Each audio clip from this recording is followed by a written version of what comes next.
लाल लाल कलरच्या बांगड्या, बांगड्याचा कलर हिरवा. लाल पाहिजे होते, अशी कशी रील होईल.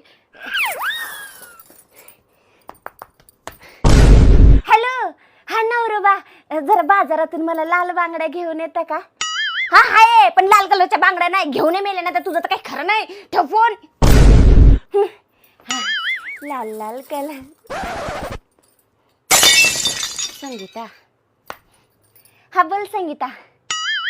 मला काय म्हणायचंय, तुझ्या आयुष्यात कधी आहे का नाही सुख? नाही म्हणजे जेव्हा फोन केला तेव्हा माझी सासू अशी, माझी सासू तशी, नुसतं मेली सासूच्या नावाने रडगाणं ऐकत असते. तुला किती वेळा सांगितलं, सगळ्या सासू अशाच असतात 12 गोड्याच्या. हा, मग कसं कळत नाही? आता माझी सासू नाही का, काल तिला आमरस बनवून दिलं इतकं छान, तर मला म्हणते आमरस थोडा आंबटच आहे बरं का. आता तिला कसं म्हणायचं की आंबट लोकांना आमरस आंबटच लागतंय.